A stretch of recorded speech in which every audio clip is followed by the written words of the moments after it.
আসসালামু আলাইকুম। সকলকে শুভেচ্ছা জানিয়ে আজকে সাক্ষাৎকার শুরু করছি। আজকে আমার সাথে উপস্থিত আছেন জনাব মোহাম্মদ আনোয়ার হোসেন।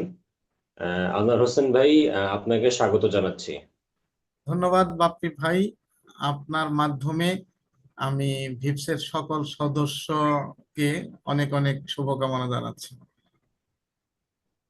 আচ্ছা, বিপস মানেই হচ্ছে যে দৃষ্টি প্রতিবন্ধী গ্র্যাজুয়েটদের একটি প্রাণের আহ, সংগঠন বা একটা স্পন্দনের জায়গা, এবং এটা যখন এজিএম এর সময়টা আসে বা নির্বাচনের সময়টা আসে, সেখানে আসলে একটা উৎসব মুখর, একটা নির্বাচনী উৎসব মুখর একটা আমেজ কাজ করে। এবং আমরা যেমন জাতীয় নির্বাচন বা স্থানীয় নির্বাচনে সক্রিয়ভাবে অংশগ্রহণ করলে যেমন একটা উৎসব মুখর পরিবেশ কাজ করে, আমাদের মাঝে চাঞ্চল্য কাজ করে, ভিপসেও কিন্তু ঠিক একই পরিমাণ কোনো রকম আহ কোনো অংশেই তার থেকে কম স্পন্দন বা চাঞ্চল্য কাজ করে এমনটা মনে হয় না। আমাদের সবসময় সেই জায়গাটা থেকে আমাদের একটা স্পন্দন কাজ করে বা একটা উৎসাহ কাজ করে। তো আনোয়ার ভাই, প্রথমেই হচ্ছে যে আমি একটু জানতে চাই যে আপনার ভিপসের সূচনা কোথা থেকে, মানে কবে থেকে আপনি ভিপসের মেম্বার হলেন, এবং সেইখান থেকে যে আপনার এই পথযাত্রা, সেখানে আপনার অভিজ্ঞতাটা কেমন হয়েছে, একটু যদি সংক্ষেপে বলেন আমাদের। হ্যাঁ, এই ভিপসের ধরা যায় একদম শুরু থেকেই আমাদের পদচারণা, কিন্তু যখন প্রতিষ্ঠা হয়েছে তখনও আমরা অনার্স পাশ করে শেষ করিনি আর কি। ঢাকা বিশ্ববিদ্যালয়ে আমরা পড়াশোনা করতাম, কিন্তু যেহেতু এই ভিপসের শুরুই ঢাকা বিশ্ববিদ্যালয় থেকে, তখন আমাদের অ্যাডভোকেট মোশাররফ হোসেন মজুমদার ভাই, সাথে সাইফুল ইসলাম খান শাহিন ভাই, ওনারা যেতেন আমাদের ওখানে। তখন আমরা, তারা গেলে পরে তাদের সান্নিধ্য পেতাম। তারপরে আমাদের সারোয়ার হোসেন খান ভাই একজন আছেন, উনি মহসিন হলেই থাকতেন। উনি সহ সবাই এই কর্মকাণ্ডগুলো করতেন, আমরা বুঝতে পারতাম যে কিছু একটা হতে যাচ্ছে। কিন্তু তখনও আমরা যেহেতু অনার্স শেষ করিনি, সে কারণে হয়তো বা আমাদের সম্পৃক্ততা সরাসরি ছিল না, কিন্তু শুরু থেকে আমরা ধরা যায় যে এর সাথেই ছিলাম। তারপরে আনুষ্ঠানিকভাবে সম্ভবত অনার্স পাশ করে এই আমি সদস্য হই। সেটি 6 অথবা 7-এ এরকম আর কি হয়েছে, এক্সাক্ট ডেটটা আমার মনে নাই। এরপর থেকেই ভিপসের সাথে যাত্রা শুরু। তখন অ্যাডভোকেট মোশাররফ হোসেন মজুমদার ভাই আহ, আমাকে এইটুকু সহযোগিতা করেছিলেন যে প্রথম দিকেই ইসিতে নির্বাচন করার সুযোগ দিয়েছিলেন, এবং আমি ইসিতে নির্বাচন করেছিলাম। আর আপনাদের সকলের দোয়ায় সর্বোচ্চ ভোট পেয়ে তখন আমি ইসি সদস্য হিসেবে নির্বাচিত হয়েছিলাম। সে থেকে অবশ্য অনেক আশা জাগতো, যতক্ষণ না চাকরি হয়েছিল, সরকারি চাকরি।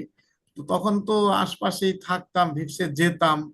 সেই ভিপসে যাওয়া শুরু আমার সেই নিকেতন নিকেতন হাউজিং, ওই গুলশানের কাছে। সেখান থেকে তারপরে বাড্ডাতেও অফিস ছিল অনেকদিন, সেখানে অনেক যাওয়া আসা করতাম। এরপরে আহ আমাদের কিছুদিন ছিল হচ্ছে জসিমউদ্দিন রোড সম্ভবত, সেখানে একবার অফিস ছিল। এরকম যাওয়া আসা হতো আর কি। কিন্তু যেই সরকারি চাকরি পেয়ে আমরা অন্যান্য জেলায় চলে গেলাম, বিশেষ করে আমরা বলতে আমি সহ আমার আরো অনেক বন্ধুরা ছিল, অনেক যাওয়া আসা হতো। এরপর থেকে ভিপসের সাথে সম্পৃক্ততা কিছুটা কমে যেতে লাগলো। এরপর তো ভিপসের স্ট্র্যাটেজিও অনেক চেঞ্জ হলো, নতুন নতুন মানুষ আসলেন। যদিও অ্যাডভোকেট মোশাররফ হোসেন মজুমদার ভাই রয়ে গেছেন, কিন্তু অনেকেই এর মধ্যে চেঞ্জ হয়েছেন আর কি। আমাদের আপনারা হয়তো বা কারোর নামও শুনেছেন বা অনেকে শুনেনও নাই। আমাদের মুস্তফা ভাই নামে একজন ছিলেন, তিনিও দীর্ঘদিন মানে সভাপতি ছিলেন ভিপসের। তারপরে মনসুর আহমেদ চৌধুরী স্যার ছিলেন তখন সভাপতি হিসাবে কোনো এক সময়। এরকম অনেকেই, সাইদুল হক ভাই ছিলেন।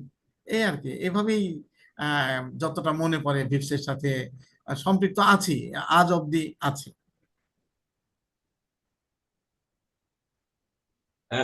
আমার মনে হয় যে আপনি যখন সশরীরে ছিলেন বিপসে, তখন তো বিপকে একদম কাছ থেকে দেখেছেন, খুব কাছ থেকে। এবং আহ, এখন যেহেতু আপনি কাছাকাছি নেই, এখন আপনি একটি সরকারি বিদ্যালয়ে চাকরি করেন শিক্ষক হিসেবে, সেটা ঢাকা জেলার বাইরে। তো সরাসরি যুক্ত না থাকতে পারলেও আমার মনে হয় যে আপনি অনলাইনে বিপসে বেশ সক্রিয় থাকেন।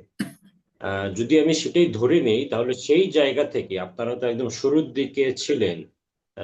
6 বা 7 সাল থেকে আপনি ভিপসের সাথে ওতপ্রোতভাবে যুক্ত ছিলেন। তো সেই সময় 2006 সালের বিপস আর আজকের বিপস এর মধ্যে কোনো পার্থক্য কি দেখতে পান? মানে হচ্ছে যারা সদস্যদের এঙ্গেজমেন্ট, ওঠা বসা, ভালো লাগার জায়গা, মানে বিপসে আসা, রেগুলার আসা, কথা বলা, সেই জায়গাটা থেকে কি আপনি কোনো পার্থক্য দেখতে পান? হ্যাঁ, বিস্তর পার্থক্য আছে এখানে। মানসিকতার পার্থক্য যেমন দিন দিন মানে বৃদ্ধি পায়, অথবা মানসিকতার পার্থক্যগুলো আমরা পরিবর্তন লক্ষ্য করি, ঠিক ভিপসেও সেরকম পরিবর্তন এসেছে। এনভায়রনমেন্টাল অনেক পরিবর্তন এসেছে। আর দিন দিন মানে কিছু আইডিয়াস মানুষের মধ্যে গ্রো করে, সেগুলো ইমপ্লিমেন্ট করতে গিয়েও দেখা যায় যে সেগুলো অনেক নতুন মনে হয় অনেক পুরানো বিষয়গুলো। আর আগের যে লক্ষ্য উদ্দেশ্য নিয়ে শুধু গ্র্যাজুয়েটদেরকে সম্মানিত করার জন্য, গ্র্যাজুয়েটদের সমস্ত রাইট বেস কাজগুলো করার জন্যই যেহেতু এটির একটা উৎপত্তি হয়েছিল, যে জাতীয় অন্ধ সংস্থা, যেটি এখন জাতীয় দৃষ্টি প্রতিবন্ধী সংস্থা, এই যে সেখানে মার মার কাট কাট একটি ভাব ছিল সেখানে। আহ একে অপরকে মানে সেই আর রাহু গ্রাসের মতো গ্রাস করার একটা প্রবণতা ছিল। সেখান থেকে বেরিয়ে আসার জন্য একটা প্রেস্টিজিয়াস এনজিও হিসেবে এটাকে গঠন করা হয়েছিল। তখনকার লক্ষ্য উদ্দেশ্য ছিল ভিন্ন, কিন্তু এখন আবার কালের বিবর্তনে মানে যারা প্রশাসক তারা পরিবর্তন হয়েছে, তারপরে কমিটিতে অনেক বেশি পরিবর্তন এসেছে। নতুন নতুন ভাবধারায় এটাকে নিয়ে যাওয়ার একটা চিন্তা ভাবনা চলছে বলেই আমার মনে হয় যে এখানে অনেক বেশি পরিবর্তন এসেছে। এখন একটা এনজিওর মানে আদলেই এটাকে আমার কাছে মনে হয় অনেক রকম পরিবর্তন। পরিবর্তনটা কি, পরিবর্তন যেটা আপনি দেখছেন সেটা কি খুব পজিটিভ পরিবর্তন, নাকি সেটাকে আপনি একটু নেতিবাচক হিসেবে আপনি পরিলক্ষিত করবেন? পরিবর্তনটা কিরূপ সেটা? না, আমার কাছে অবশ্যই মনে হয় যে এটা নেতিবাচক, কারণ আমাদের যে মূল লক্ষ্য ছিল যেটি, যে আমরা আমাদের কথা বলবো, আমরা আমাদের মতো করে চলবো, একটা নিজস্ব একটা গণ্ডির মধ্যে আমাদের দুঃখ সুখ ভাগাভাগি করে নেব। কিন্তু কালের বিবর্তনে এখন মানে নানা রকম যুক্তি এখানে দাঁড় করিয়ে বলা হচ্ছে যে টিকে থাকার যে একটা প্রতিযোগিতা, এই টিকে থাকতে হলে আমাদের সবার মতোই হতে হবে, এটা আমাকে খুব পীড়া দেয়। আর এবং আমার কাছে খুবই মানে একটা রেডিক্যাল একটা চেঞ্জ বলে মনে হয় আর কি এটা। লিপসে যেটা দেখা কিছুদিন গত কয়েক বছর যেটা পরিলক্ষিত হয়েছে যে লিপসে যারা কমিটিতে আছে তাদের প্রত্যেকেরই নিজেদের একটি করে সংগঠন বা প্রতিষ্ঠান আছে। তো সেই ক্ষেত্রে এটা কি আপনার মনে হয় যে ভিপসের এই যে কিছুটা সংকুচিত হয়ে আসা, সেটা অর্থনৈতিক ভাবে হোক বা সাংগঠনিক ভাবে হোক, এটা একটা প্রাইম ফ্যাক্টর হিসেবে কাজ করছে কিনা? যে ধরেন হচ্ছে যে আমার একটি প্রতিষ্ঠান আছে, আবার আমি ভেবসি কিভাবে কন্ট্রিবিউট করতে পারি, যে যেখানে তো আমি আমার প্রতিষ্ঠানকে নিয়ে ব্যস্ত থাকবো বা আমার প্রতিষ্ঠানকে নিয়েই আমি বেশি ফোকাস করব অন্য প্রতিষ্ঠানের থেকে। তো সেই জায়গাটা কি আপনার মনে হয় যে কমিটিতে যারা আছে তাদের কি করে প্রতিষ্ঠান থাকাটা, এটা একটা ফ্যাক্টর হিসেবে কাজ করেছে? এটা তো অবশ্যই একটা বাস্তবতা, তবে আমি যেটি বলবো যে মিশেল হতে পারে, কারণ কিছু অভিজ্ঞ লোক দরকার থাকে সাংগঠনিক তৎপরতা করতে হলে, সেটা দরকার থাকে। কিন্তু আমার মনে হয় যে কমিটিকে পরিচালনা করতে হলে এই প্রভাবটা পড়ে সেখানে। আহ, সংগঠন যারা অন্যান্য সংগঠন করে তাদের একটু মানে পৃষ্ঠপোষক হিসাবে তাদের উপদেষ্টা পরিষদের থেকে মূল যে বডি, এক্সিকিউটিভ বডিটাকে আসলে মানে যারা একদম নিট অ্যান্ড ক্লিন অর্থাৎ ফ্রেশ, যাদের কোনো অন্য কোনো দিকে মনোনিবেশ করতে হয় না, তাদেরকে দিয়ে করালে পরে এই সংগঠনটা আর গতি পাবে বলে মনে হয় আমার কাছে। আরেকটা বিষয়ে যেটা হচ্ছে যে আমরা গ্রুপে বা অনেকের মাঝেই আমরা জানতে পেরেছি, অনেকের মাঝেই সেটা নিয়ে আহ, একটা নতুন গত এজিএম এর আগের এজিএম অর্থাৎ 23 সালে একটা নতুন বার তৈরি করা হয়েছে। আমি সেটা নিয়ে একটু আপনার কাছে আসতে চাই। যেমন হচ্ছে 3 বছর এবং 5 বছরের একটা বার তৈরি করা হয়েছে। সেই জায়গাটাতে আপনি কি মনে করেন? এবং এইটার কারণে একটা সমস্যা তৈরি হয়েছে এবার, যেটা দেখা গেছে যে অনেক ইয়াং যারা আছে বা অনেক সিনিয়র সদস্যও যারা আছে, আগ্রহ থাকা সত্ত্বেও কিন্তু তাদের আহ, আগ্রহের জায়গা, যে আগ্রহের যে পদ, সেখানে কিন্তু তারা নমিনেশন কিনতে পারে নাই। কারণ হচ্ছে যে হয়তো অনেকের 5 বছর অভিজ্ঞতা আছে বা 5 বছর 10 বছরেরও অভিজ্ঞতা আছে ভিপসের সাথে পথ চলার, কিন্তু শুধুমাত্র ইসি মেম্বার হয় নাই দেখে তারা কিন্তু উঁচু পদগুলোতে ইচ্ছা থাকা সত্ত্বেও, সিনিয়র হওয়া সত্ত্বেও কিন্তু তারা নমিনেশন কিনতে পারে না। তো সেই ক্ষেত্রে তাদেরকে একরকম মানে বাধ্য হয়ে নতুন যারা ইসি সদস্য পদে ফর্ম কিনেছে তাদের সঙ্গে কম্পিট বা করতে হয়েছে বা ফর্ম তুলতে হয়েছে। এই জায়গাটাতে আপনি কিভাবে আসলে মূল্যায়ন করেন যে এই জায়গাটা কি দরকার ছিল? কারণ সদস্যরা তো গণতান্ত্রিক ভাবেই ভোট দেয়। এটা তো দিবালোকের মতো সত্য যে আমার মনে হয় যে যারা এই কালো আইনটি করেছেন এবং যারা কিনা তখন গায়ের জোরে এই মানে এখানে সংখ্যাগরিষ্ঠ দেখিয়ে এটাকে করেছেন, তাদের কাছেও সম্ভবত আমার মনে হয় যে এখন অপরাধ বোধ হচ্ছে। আর যারা প্রতিপক্ষ বা আমরা যারা এটাকে একদম নিতেই পারছি না, কত রকম সমালোচনা আলোচনা হচ্ছে, তারা তো এক বাক্যেই বলছে যে তোমার নিঃশ্বাসে বিষ ছিল, আমি বিশ্বাস করিনি। এই আমরা তো যারা এখন এটা এই মান্নাদের এই গানটি গাওয়া ছাড়া তো আর কোনো উপায় নাই, যে তারা এত হ্যাঁ, মানে ওকে, ঠিক গুণীজন আছে। জ্ঞানীজন, তারা আচ্ছা, নিজের সম্পত্তি মনে করে ভিপসকে, মানে ভিপসের গায়ে যাতে কাটার আঁচড় না লাগে, হয়তোবা তাদের এই দৃষ্টিভঙ্গিটা এমন, তাদের মাইন্ড সেট আপটা এরকম, কিন্তু প্রত্যেকেরই যে ভিপসের মালিকানা আছে, প্রত্যেকেই যে ভিপসকে ভালোবাসে। সেই বিগত সরকারের কথা মনে হয় আর কি, যে শেখ হাসিনা মনে করতো যে সে ছাড়া এই দেশ নিরাপদ না, আর কারো হাতে কোনো নিরাপদ না। ঠিক ভিপসের গুটি কয়েক মানুষের মধ্যে এই ধরনের আইডিয়া যে কনসেপশন যে গ্রো করেছে, এটা সবার কাছে একটা সেরুকাস মনে হয়, সবার কাছে খুবই হাস্যকর। সবার কাছে বলবো না, গুটি কয়েক তো থাকে, এরকম দুটো পক্ষ থাকে, অনেকের কাছে, অধিকাংশের কাছেই এটি অনেক বেশি আশ্চর্যজনক একটি ক্লজ মনে হয়, আশ্চর্যজনক একটি পদক্ষেপ বলে মনে হয়। এখানে আর বাড়তি কিছু বলার কিছু নেই, অনেকেই বলছে, এটা বলা বাহুল্য। আপনারা কি মনে করছেন যে এই সামনের এজিএম এ এই আইনটি নিয়ে কথা বলা উচিত? নিশ্চয়ই, কিন্তু সেখানে তো বিধি বাম হয়েছে, সেখানে তো এজেন্ডাতেই রাখা হয়নি। এখন বিবিধ হলো সবার শেষে, বিবিধ এজেন্ডার মধ্যে কতটা সময় পাওয়া যাবে, কত এই স্টেপ গুলো নেওয়ার সময় এখানে কি মানে ঘটবে, সেটা আল্লাহ নোজ, অনলি আল্লাহ নোজ। তো চেষ্টা অবশ্যই করা হবে। ব্যক্তিগতভাবে আমিও মানে সেখানে ভয়েস রেজ করতে চাই যে এই ধরনের এই দুটো মানে ক্লজ যাতে বাতিল হয়। একটা বিষয়ে আপনি যেহেতু সিনিয়র সদস্য, কাছ থেকে দেখার আমার সুযোগ হয়েছে দু একবার।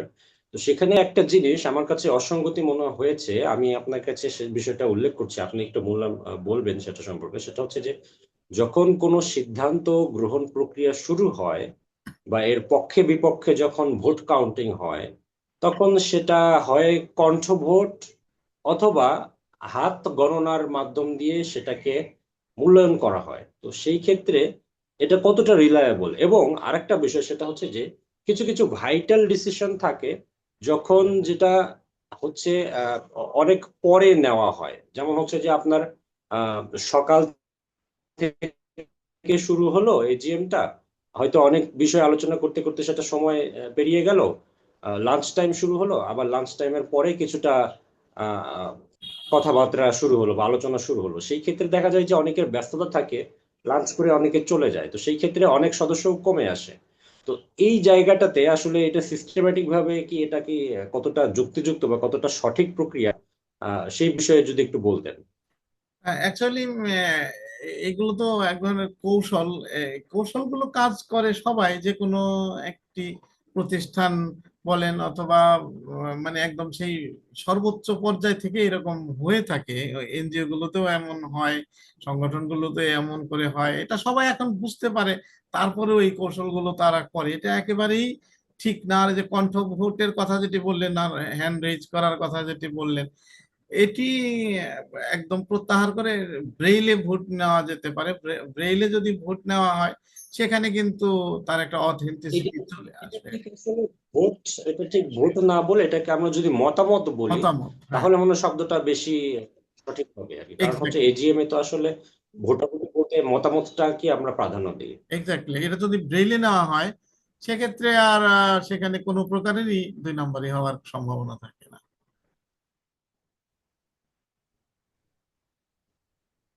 এই সমস্যার জন্য অনেকেই দাবি করেছেন যে এই এজিএম এবং ইলেকশন একই দিনে না করে, যেহেতু সময় কম পাওয়া যায় একই দিনে, এবং এটা গুরুত্বপূর্ণ একটা বিষয় থাকে, এবং আমাদের বিপস নিয়েও আমাদের অনেকের আগ্রহ আকাঙ্ক্ষা অনেক জায়গা থাকে, তো অনেকেই দাবি করেছে যে এবার এজিএম এবং ইলেকশন দুটো দুদিনে করার জন্য দাবি তুলেছে। সেই ক্ষেত্রে এটা কতটুকু সম্ভব, বা এটা উচিত কি উচিত না, আপনি কি মনে করেন? এটি একটি খুবই বাস্তবসম্মত কথা, এবং আপনি হয়তো জেনে থাকবেন, আমি মোটামুটি জোর দিয়ে বলতে পারি সম্ভবত এই দাবিটা আমার কাছ থেকেও প্রথমে এসেছে। মানে হোয়াটসঅ্যাপ গ্রুপে আমি যে ভয়েস দিয়েছি তখন আমি বলেছি জিনিসটা। আহ এই দুটো বিষয় যদি পাশাপাশি নাও হয় তাহলে এজিএম এর সময় এজিএম হবে, আর নির্বাচনের জন্য একটা নির্দিষ্ট স্পেসিফিক ডেট 90 দিনের মধ্যে বোধহয় করতে হয়, 90 দিনের আগে অথবা 90 দিনের পরে, এরকম একটা ভার এখানে থাকে, অথবা একটা অপশনও থাকে, সেখানে করা যেতে পারে। আর কেউ কেউ বলে যে মানে দুদিন টাকা খরচ হওয়া মানে ভিপসের টাকা পয়সার অভাব, সেটি যদি এমন যদি হয় তো সেক্ষেত্রে মানে অনলাইনেও এজিএম এর অনেকগুলো কাজকর্ম সেরে একটু সময় রেখে নির্বাচনের জন্য, এবং এই যেমন সকাল থেকে 9টা 10টার পরিবর্তে আরেকটু সময় আগে এগিয়ে আনলে আসলে মানে আমি ঠিক জানি না ভিপসের ফান্ডের অবস্থা, এতটুকু আমার জানা নেই। তবে দুদিন ব্যাপী করলে যদি খুব বেশি খরচ হয় তাহলে পাশাপাশি না করে এই অপশন গুলো রাখতে পারে আর কি, আমার মনে হয়।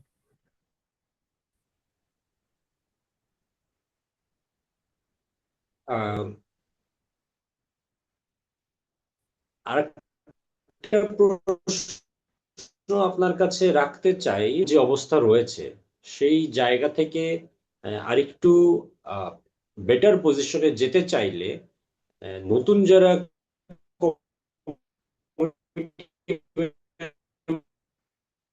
আসছে, তার বা কোনো পরিকল্পনা বা কোনো বক্তব্য আছে কিনা আপনার কাছে? আহ, আমি যেটি মনে করি যে নতুন পুরাণের যে মিশেল, এটাতেই অবশ্য আহ, একটা কমিটি এগিয়ে যাবে বা একটা সংগঠন এগিয়ে যাবে। শুধু নতুনরা আসলেও যেমন হবে না, আর শুধু পুরনোরা ধরে থাকলে পরেও হবে না।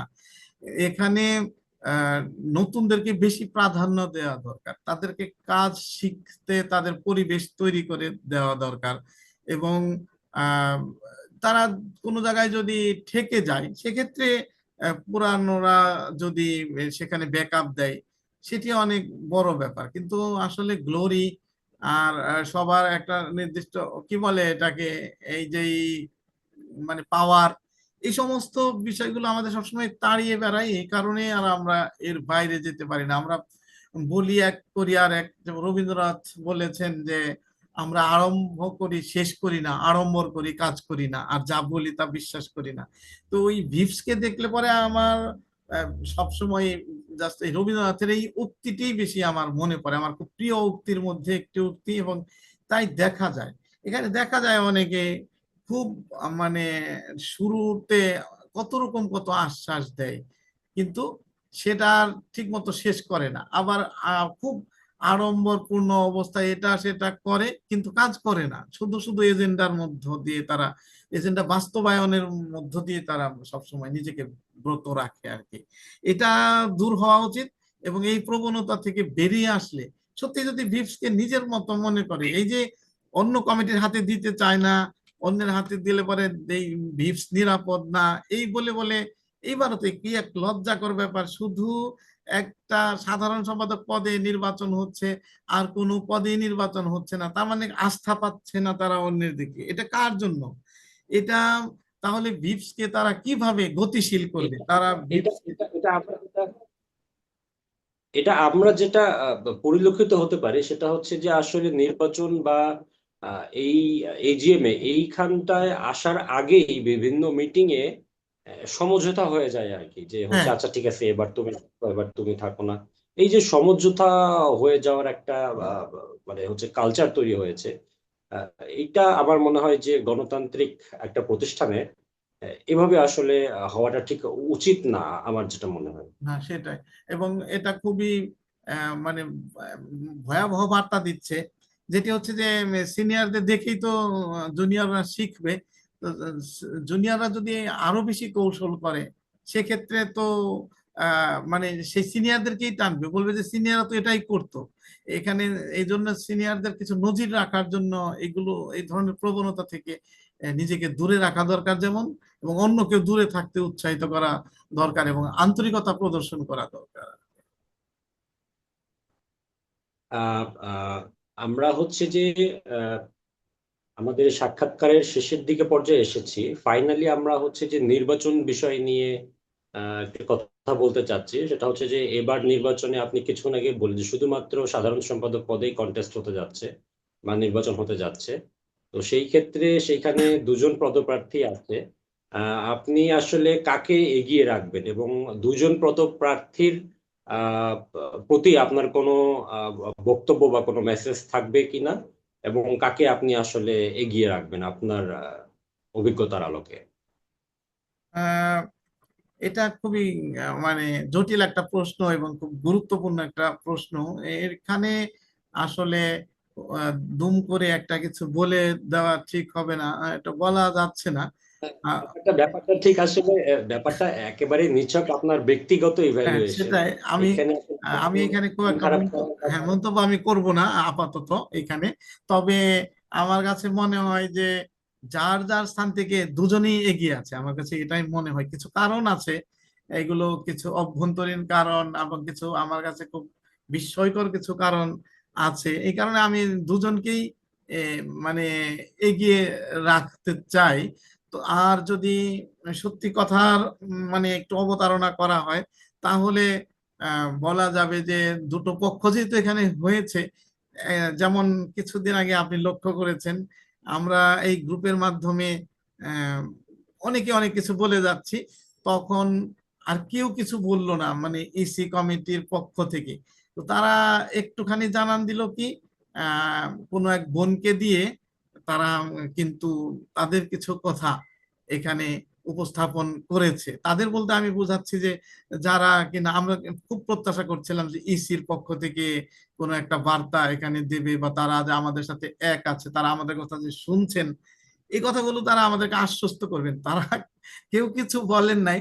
কিন্তু একজনকে দিয়ে বলিয়েছেন, তিনি যে বলবেন এটা কিন্তু আমরা কখনো প্রত্যাশাই করিনি, কিন্তু তিনি বলেছেন। এটা কিন্তু একটা আমাদেরকে অবাক করেছে। সুতরাং আহ, বলা তো যায় না আসলে আহ, কোন প্রত্যাশা থেকে, কোন মনের জোর থেকে এই যে তারা আহ এমনও তো শোনা গেছে, তারা বলতে আমি বারবারই বলছি কমিটির কথা, এটা কিন্তু শোনা গেছে যে আহ, মানে এই যে আরেকজন যে ক্যান্ডিডেট পদে, সেক্রেটারি ক্যান্ডিডেট পদে যে ফর্ম তুলতে গিয়েছিল, তাকেও নিরুৎসাহিত করা হয়েছে। এই কথাগুলো শুনে ভিপসকে আমার চিনতে আবার নতুন করে আবিষ্কার করতে হচ্ছে যে ভিপসের আহ ভাইয়েরা বোনেরা এই কথা বলতে পারেন তাকে যে তুমি আপাতত এই এতে তুলনা, এমনি এটা নিয়ে এত কথা হচ্ছে যেখানে যে আহ, মানে তারা সবসময় চেষ্টা করে ইলেকশন না করে সিলেকশন করতে এবং সমঝোতা করতে। সেখানে ভিপস অফিসে যাওয়ার পরেও তাকে এই কথা বলা হয়েছে, এটা খুবই দুঃখজনক। এ কারণে আর আমি এই ব্যাপারে আপাতত মন্তব্য করছি না, কে এগিয়ে আছে কে পিছিয়ে আছে। আপনার কোনো পরামর্শ থাকবে তাদের প্রতি, যে বিপসকে যেহেতু তারা নেতৃত্বে একটা ভাইটাল পজিশনে তারা আসছে, হয়তো দুজনের একজন আসবে, যেই আসুক না কেন, আপনার কোনো পরামর্শ বা কোনো প্রত্যাশা থাকবে কিনা তাদের হ্যাঁ, কাছে? আরেকটি গুরুত্বপূর্ণ কোশ্চেন আপনি করেছেন বাপ্পি ভাই, এই কারণে আপনাকে আবার অন্তর থেকে ধন্যবাদ জানাচ্ছি। আমি ভেবেছিলাম যে হয়তোবা এই প্রশ্ন আপনি করবেন না, তা আমার বোধহয় চেয়ে নিতে হবে। তো এই প্রশ্ন আপনি করেছেন, আমি বলবো আপনার সাথে, মানে শেয়ার করব। সেটা হলো বিগত যে সাধারণ সম্পাদক ছিলেন, আহ, আমার কিছু তিক্ত অভিজ্ঞতা, একদম ব্যক্তিগত অভিজ্ঞতা। আহ, তিনি আমাকে কিছু ব্যাপারে আশ্বস্ত করেছিলেন। যেমন কিছু ট্রেনিং তিনি দিবেন, এক হলো সিগনেচার শেখার ট্রেনিং, আর একটা হলো তিনি বলেছিলেন যে রমজান মাসে quiz reality show, Islamic reality show, এটা উনি করবেন একটা রমজান মাসে। রমজান মাসের নামটা মানে ঠিক দিনটা আমার মনে নাই, হয়তো বা এই যে গত রমজান গেল অথবা তার আগে তিনি আমাকে আশ্বস্ত করেছেন যে রিয়ালিটি শো হবে। আমি পরপর এই ভিপসে 3বার করে ফার্স্ট হয়েছিলাম ইসলামিক রিয়ালিটি শোতে, আমি রিয়ালিটি শোটা করব। অনলাইন অফলাইন দুটাতেই একদম সবকিছু প্রস্তুতি। উনি বলেছেন যে প্রস্তুতি নিয়ে নেন সব একদম সারা, এবং একটা আহ্বায়ক কমিটি গঠন করে আহ, ওই আমাদের আর 10 মিনিট সময় আছে সম্ভবত। তো এটা জি জি। মানে শুরু করে আমাকে বলা হলো যে আপনি সব অ্যারেঞ্জ করেন, আপনার এটা দ্বারা হবে। পরবর্তীতে এটা তিনি করতে পারেন না, এবং আমাকে আবার নিরাশ করেছেন। এটা আমাকে খুব কষ্ট দিয়েছে। সিগনেচার শেখাবেন সব কাগজপত্র নেওয়ার পর এটা করেছে, মানে করতে পারেননি। এই যে করতে পারেননি, এটা কিন্তু নেওয়া যায় না, এটা নিতে খুব কষ্ট হয়। এই কারণে বর্তমানে আমার দুজন যারা আসছে, দুজনের একজন তো আসবে, তারা আমার জুনিয়র, তাদের প্রতি আমার স্বনির্বন্ধ অনুরোধ থাকবে, তারা যে কথাটি বলবেন সেই কথাটি যেন তারা করতে পারেন। যেমন রবীন্দ্রনাথের ভাষায় ওই যে যেটা বললাম, যে আমরা যেন আরম্ভ করি শেষ করি, এবং আড়ম্বর না করি, যেন কাজ করি, এবং যা বলি তা যেন বিশ্বাস করি। এইটা আমার এই পরামর্শ বলেন, অনুরোধ বলেন, এই দুইজন পদে যারা মানে দুইজন তো কন্টেস্টেন্ট, এখন তারা একজন না একজন তো আসবে, এই ভাইদের প্রতি আমার অনুরোধ থাকবে এটা।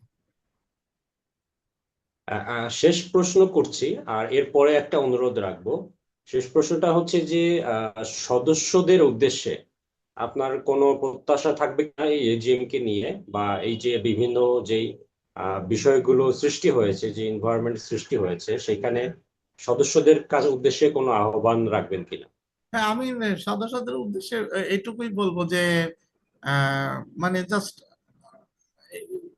ইয়ে না করে, মানে যেটাকে বলে আমরা উচ্ছৃঙ্খলা আচরণ অথবা বিশৃঙ্খলা না করে, আমরা যাতে মানে সঠিক পথে আমরা এই যে এজিএমটাকে খুব প্রাণবন্ত করে তুলি, এবং এই এজিএম এর আমাদের ন্যায্য দাবি থেকে যেন আমরা এক চুলো না নড়ি, এবং আমরা যেন একদম দিনের শেষ পর্যন্ত আমরা সঠিক পথে এগুতে পারি, যাতে আমাদের যে রাইট বেস যে কাজগুলো, এগুলো যদি কোনো ব্যত্যয় ঘটে, তাহলে যেন আমরা এখান থেকে পিছপা না হই, যে আমাদের কেউ সিনিয়র আছে কি মনে করবেন। আমি তো এগুলো আপনি শুনেছেন কিনা আমার ভয়েস গুলো, আমি মাঝে মাঝে এগুলো বলি, যেমন পাপ বোধ, এই যে শ্রদ্ধা বোধ, এগুলো আমার যখন সদস্য হিসাবে দায়িত্ব পালন করি, অথবা আমার স্থান থেকে আমি যখন আমার কথাগুলো বলি, বলতে চাই, তখন আমি এগুলো এত মনে রাখি না। তাহলে তো আর আমার এখানে নাচতে গেলে তো আর ঘুমটা সাজবে না। এখানে আমি যদি আমার ভূমিকা পালন করতে যাই, সেখানে এত কিছু দেখার সুযোগ নেই। জাস্ট আমি যাতে লিগেল ওয়েতে আমি আমার কথাগুলো বলি, এবং সমস্ত সদস্যদের প্রতি এটি আমার অনুরোধ থাকবে, যারা পারেন তারা যেন আসেন। আবার এটিও থাকবে বাস্তবতাকে মেনে নিয়ে একটি পদে নির্বাচন করার জন্য একদম আহামরি সবকিছু বাদ দিয়ে তাদের আসতে হবে, সেটিও আমি অমন রিকোয়েস্ট করব না। তবে এইটুকু অবশ্যই বলবো যে সবাই যেন, সবার সম্ভব হলে আমরা যেন আমাদের ভূমিকা পালন করার জন্য ওই দিন ভিপসে সবাই একত্রিত হই। জি। আমরা দেখেছি আপনি বিভিন্ন সময় বিভিন্ন গানের মাধ্যমে, কবিতার মাধ্যমে বিপস গ্রুপটাকে, নির্বাচনী আমেজটাকে প্রাণবন্ত রাখার চেষ্টা করেন। আমাদের সদস্যদের উদ্দেশ্যে আপনি গানের কোনো একটি লাইন বা দুটি লাইন খুব সংক্ষেপে যদি একটু গেয়ে শোনাতেন। হ্যাঁ, ধন্যবাদ আপনাকে। আমি এই যে গানটি, যে প্রথম যে গানটি লিখেছি সেটা হলো এলো ভিপসের নির্বাচন, আর পরে একটি কবিতা লিখলাম, সেটা হলো মানে এই হলো ব্যাপার। তো দুটো জিনিসই, এই হলো ব্যাপার যে কবিতাটি কালকে আমি দিয়েছিলাম, এটি জাস্ট কয়েক ঘন্টার ব্যবধানে লিখেছি। এমন একটা ভাবের উদয় হয়েছিল যেখানে কিনা আমরা শুনতে পাচ্ছিলাম না কোনো খবর, সেই জাহাঙ্গীরনগর ইউনিভার্সিটির মতো অনেকটা দেরি হয়ে যাচ্ছিল এই কারণে। আর গানটি আমি করেছিলাম সেদিন নিছক হারমোনিয়াম দিয়ে। আমরা এটিকে পাবলিশ করব, দু একদিন হলেও বাজাবো। সবাই বলছে যে এই গানটি যেন প্রচার হয়। তো এই গানটি থেকে আমি একটুখানি একটু গেয়ে শোনানোর চেষ্টা করছি। সবাই শুনেছিল, তারপর বলার চেষ্টা করছি, রাত হয়ে গেছে অনেক। হুম, এলো ভিপসের নির্বাচন, ভোট দিতে সব ভিপস অফিসে যাই, এবার করব সবাই মিলে, এবার করব সবাই মিলে, দক্ষ যোগ্য প্রার্থীকে বাছাই, ভোট দিতে সব ভিপস অফিসে যাই। আমি লিখেছিলাম প্রার্থীদের, কিন্তু এখন প্রার্থী কে বললাম, কারণ হচ্ছে যে একটা পদে নির্বাচন হচ্ছে, এই কারণে। ধন্যবাদ। Right, right. ওকে, ঠিক আছে। অনেক গানটা আমিও শুনেছি, অনেক সুন্দর লেগেছে, অনেক ধন্যবাদ। আমরা আশা করব যে আমাদের অন্যান্য সদস্যদের মাঝেও এমন বিভিন্ন ইনোভেটিভ কাজের সন্নিবেশ আমরা দেখতে পাবো এই গ্রুপের মাধ্যম দিয়ে। তো সবাইকে আহ্বান জানাবো যেন এজিএম এ সবাই উপস্থিত থাকে এবং এটাকে যেন সফল একটা এজিএম হিসেবে আমরা যেন আহ, এটাকে উদাহরণ হিসেবে রাখতে পারি। আহ আনোয়ার ভাই, আজকে আমরা একেবারে শেষের দিকে। আপনার যদি আর কিছু বলার না থাকে তাহলে আমরা আজকে শেষ করতে পারি। না, সেটাই।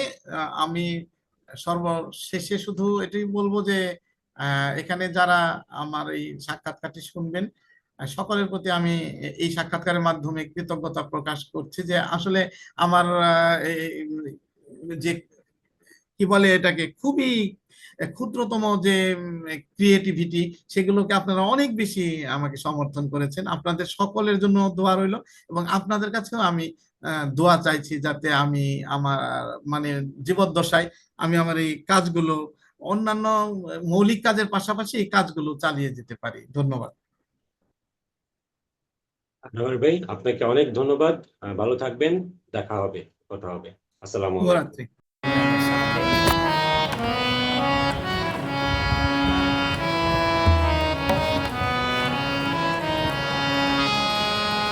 এলো বিশ্বের নির্বাচন, অতীতে সব দিক ছাব্বিশে যায়। এবার করব সবাই মিলে, এবার করব সবাই মিলে দক্ষ যোগ্য প্রার্থীদের বাছাই। অতীতে সব দিক ছাব্বিশে যায়, অতীতে সব দিক ছাব্বিশে যায়।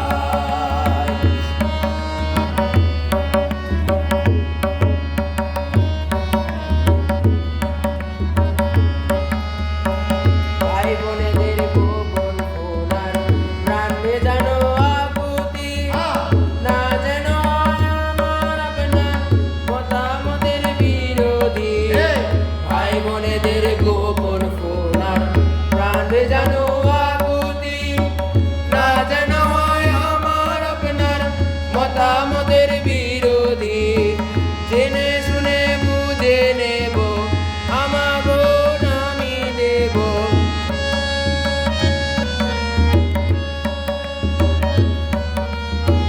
জেনে শুনে বুঝে নেব, আমার ভোট আমি দেব। এতে কোনো আপোষ নাই, ভোট দিতে সব এই সব মিশে যায়। ভোট দিতে সব এই সব মিশে যায়।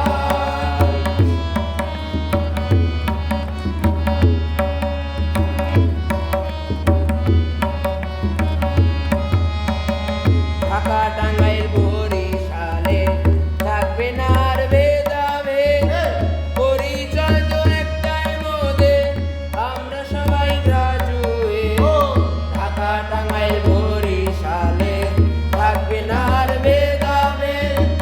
পরিচয় তো একটাই মোদের, আমরা সবাই গ্রাজুয়েট। নির্বাচনের নৌকায় আমরা,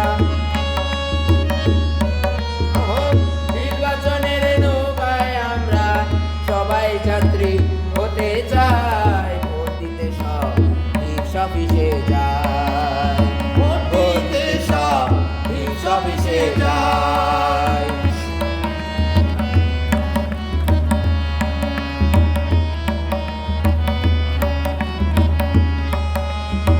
বেশির বলে তলে তলে পাতানোর নিঠুর জালে, ধরা যাতে না দেই আমরা, সজাগ থাকবেন সকলে। বেশির বলে তলে তলে পাতানোর নিঠুর জালে, ধরা যাতে না দেই আমরা, সজাগ থাকবেন সকলে। সামিল যাতে না হই আমরা, সামিল যাতে না হই আমরা চক্রান্তের নিষ্ঠুর খেলায়। ভোট দিতে সব রিক্সা পিছে যায়, ভোট দিতে সব রিক্সা পিছে যায়।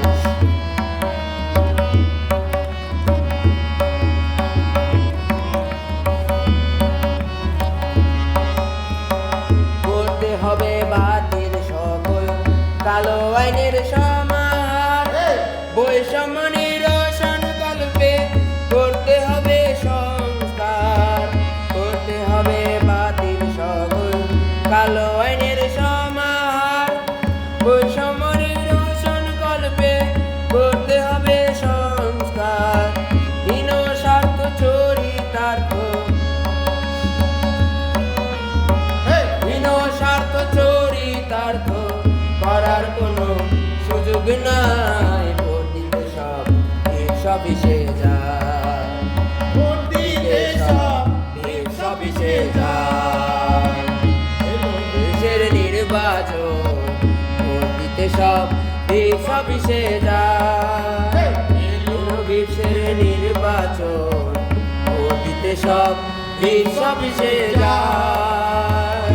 এবার করব সবাই মিলে, এবার করব সবাই মিলে যোগ্য প্রার্থীদের বাছাই।